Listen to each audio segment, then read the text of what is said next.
Hello everyone, nubkeks here. Welcome back to Nub Raids. It is Monday and it is news day as well. There's a ton of stuff happening here today that is quite interesting, quite exciting. I will probably do, no, it's not here. Where is it? I'll probably do a whole entire video tomorrow, I think, looking at the Sand Devil turn attack. Is this the actual first turn attack tournament to go live in the game? I think it might be. We'll talk about that tomorrow when we see the rewards, and I'll talk about whether it's worth it or not. So that's something for the next day, but it is coming. But we have a surprise summon rush, a Tuesday summon rush coming this week, which is going to have a couple of events overlapping with it. So we're going to talk about those as well, and a giveaway at the end of the video too. So stay tuned if you want to take part in the giveaway. I'll be giving away 5 winners with 540 gems each, which is a nice chunk. Could help you out. Again, progressing through the fusion and making sure you get Newt, because he's pretty newty. Right, so first of all, what are the events that are coming with this summon rush? So we've got the summon rush event tomorrow. Don't know what obviously the rewards are going to be for that yet. We might talk about that in the Sand Devil video tomorrow. Just do the 2-in-1, you know. There is going to be buy one get one free effectively if you pull a legendary from ancient shards. So only from ancient shards. If you pull a legendary, you will get a second different legendary for free as well. This is you guys know, this is one of the best events. I think it is potentially the best summoning event in the game, and the reason is very, very simple, which is that your mercy system from ancient shards is actually pretty powerful, right? After 200 summons, you start getting a stacking 5% bonus per pull to getting a legendary, which means after 220 pulls, you will absolutely 100% get a legendary champion at that stage. And that makes this very valuable. I would say rough rule of thumb, you know, there's obviously factors that can influence this either way, but roughly speaking, I'd say if you are 100 or so pulls in, therefore, if you can hit a legendary within, let's say, 120 shards, roughly speaking, this is absolutely worth it. It's really, really good. Yeah, you know, you get a second legendary. That's all there is to it, really. For me, by the way, I do this. I just use a notepad. You could use a notepad on your phone, and I just track how many shards I've pulled. I now track the event as well, so I can double check my videos. Perk of being a content creator. All of my shard pulls are video documented here on the channel. But yeah, for me, I'm only 17 ancients in. I've got 153. Unfortunately for me, I think I will be skipping this one because I'm just so far off. I could pull all of these shards and not get a legendary, and then it's a huge waste. I could buy it with gems, and I'll think about that. I mean, let me know in the comments. Should I do it? Should I buy this with gems and pull until I get a legendary? I could. So let me know what I should do. And the interesting thing about this as well, guys, is this is not the only event that is going to be happening. No. There is another event overlapping with presumably this summon rush as well. So this extra legendary from Ancients, you can only get it once, by the way, per event. That's going to be up for 48 hours. That starts tomorrow. It's Tuesday, the 11th of July. On Wednesday, the 12th of July, there's going to be a 10x event for Ancients and for Sacreds. So you can double up with this extra legendary event with this 10x event, which is, I believe, the first time they've ever done that, which is pretty cool. So you get 2 chances to get, well, these 10x champions. Makes the 10x event, I think, a little more exciting, seeing as it's, you know, I think a lot of people really don't like 10x events, but these are the 10x champions anyway. So first of all, the first one is, I think, probably the best one. Valkyrie is in the 10x, and this is from Ancients and from Sacreds, of course, bearing in mind there is no extra legendary event from Sacreds, just for the Ancients, and they will only overlap on Wednesday. Thursday, this event will still be on the 10x, but the buy one get one free, as it were, from Ancients is not going to be on. The extra legendary is not going to be on then. But yeah, Valkyrie's fantastic. She comes in with the AoE attack with counter attack and a really big shield. It's just she's a very unique counter-attack champion. I don't know if she's going to be as essential, really, now that we're going to get Newt. I think Newt opens up the freeze strategy big time for Fire Knight hard. I certainly think Valkyrie will make it very easy for you to get through. You combo Newt with Valkyrie and the counter-attack and all that goodness, and it's going to be very straightforward, I think. She's a worthwhile champion to get. I think she's good. She's like okay in arena as well. Not the best, but not the worst by a long shot. She's actually all right. So yeah, Valkyrie, she's a cool champion, and yeah, she's worthy of pulling for a 10x, like especially when you're close to Mercy, and in an extra legendary event, hey, it's even better. Next up from Sacred Order, we have Errol. Errol is, I would say, a bit more of a progression champion, but he got buffed recently. He hits very hard.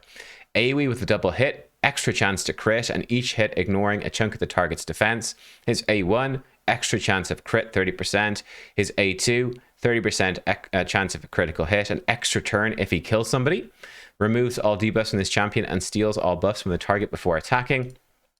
Errol's actually very, very good. He hits very hard now, right? This move, especially because it ignores defense, this absolutely claps. This hits really hard and gives you an extra turn if you kill somebody. He does a ton of damage. He's super squishy, like 800 base defense. He's very squishy, but he's got good speed, crazy high base attack at 1674. The dude just smacks. He hits very hard. So if you're looking for a Force Affinity nuker, he's well worth considering, especially since he only needs 70% crit rate. All of his moves have the extra 30%, so he's easy to build. He hits hard, brilliant. Main weakness is he's obviously Force Affinity, and that can be kind of bad in some arena circumstances. He's going to struggle to kill the Duchess, for example, and other good Spirit Affinity champions. But yeah, Errol, he's great. I mean, he's not as good as the best nukers in the game. Like a lot of the Void nukers and stuff, and like Harima, Rotus, Taurus, that sort of thing are much better. But he's in a similar he's sort of like Force Trunda in a way, I would say. He's very strong, very strong.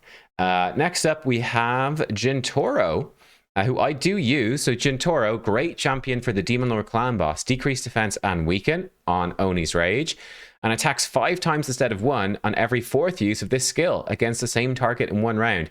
This is only really so far been useful against the Demon Lord clan boss, where you can trigger this multiple times. It's quite hard to trigger it otherwise. I did try in Hydra and it doesn't really work. Not very well anyway. I mean, maybe it work a bit better now with Hex being buffed and like, yeah, I don't know, maybe I could come back and try it again, but I did try it before and I wasn't impressed. But look, decreased defense weaken is great. His A2 actually steals 100% turn meter. This is really good for the Shadowkin boss.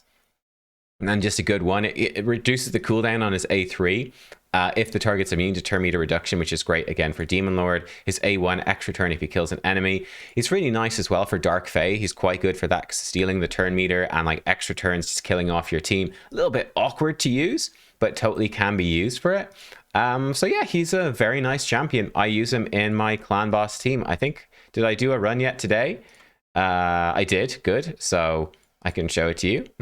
It's like, sometimes I forget. You ever get that? Some days I just forget. So like, yeah, you can see this is my clan boss team here. Gintoro, he has an attack aura, brings a decreased defense weaken, and he's really nice in that too. So he's a good champion. He's a good champion. But to be honest, I don't really see too much use for him elsewhere in the game. Like I said, Dark Fae would be the other one, and Shadowkin Faction Crypt.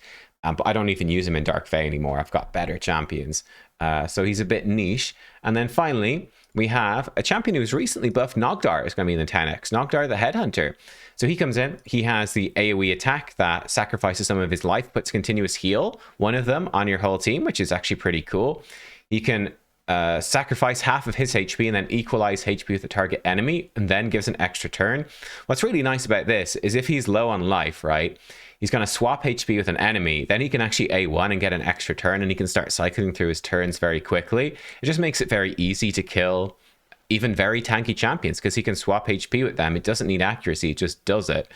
So that's very, very good. And then he's got a great passive now. It does have a 1-turn cooldown, but he comes back with 50% HP and full turn meter when he dies if there's 3 allies alive. So in arena, if he dies and the rest of your team are alive, he pops back up with full turn meter. Doesn't mean he will go immediately. Turn meter is a bit weird. Like, he will be full, he'll be ready to go, but champions that are faster than him will still go first, so he can be picked off then and he can die. But, you know, he's very close to taking a turn. And if he does take a turn, this goes, you know, the cooldown's done. It's a 1-turn cooldown. He takes a turn, it's done. So the next time he dies, he can pop back up again as well, which is really awesome. So this guy's actually got a lot of fun stuff going with him. And yeah, like if he pops back from this, he comes back at half HP, sacrifices this, but it cannot kill him. right? So we'll leave him on 1% HP. It will put one of the enemies on 1% HP as well. So there's some fun stuff there. Yeah, I haven't seen too many people use him, but I think he can be good in Arena. He's much better since his buff, but I haven't used him too much, but I think he can be pretty decent. So yeah, overall, I'd say this 10x is sort of champions that are, you know, sort of B+, you know, Gintoro, Errol, Gintoro. I said Gintoro twice, Noctar. I'd rate them sort of B+, and then Valkyrie I'd probably be giving an A to. Like, you know, we've got some pretty cool champions in there. And then the final thing, if you want to win those 540 gems, what you have to do, very simple, is leave a comment on the video. You have to include your number, which is this. So just click copy ID and paste it into your comment. Very easy. I want you to rank the 10x champions kind of in order of how good you think they are. So Valkyrie, Errol, Gintoro, Noctar. How would you rank them if you had to rank them 1 to 4? So let me know your ranking, include your number in the comments, and I'll be picking a winner. Like I said, within or I don't know if I did say, but within a few hours of this video going live, I have to submit those numbers to Plarium today. And they will send you on the 540 gems as part of the content creator program. I can do these giveaways every couple of weeks. So yeah, this is giveaway 1. Unfortunately, it's dropping on a Monday, which is why the time frame to submit is so short. So sorry about that, but hopefully it'd be a nice sort of perk for people that watch this video early. But there you go. That is what's happening. Summon Rush, surprisingly, on a Tuesday with an extra legendary event from Ancient Shards and a 10x as well. Pretty decent overall, I would say. If I was close to Mercy, yeah, I'd pull for it. Of course, as well, bearing in mind, champion chase for Errol for Newt this weekend. Don't spend so many shards that you can't do the champion chase for Newt. You need to do it pretty much if you want to do Newt. And Newt is, in my opinion, better than all of those 10x champions. So definitely prioritize Newt, just in case anyone didn't know about that. It's fairly straightforward. Newt's insane. There you go. Thanks for watching. Catch you all next time. Goodbye.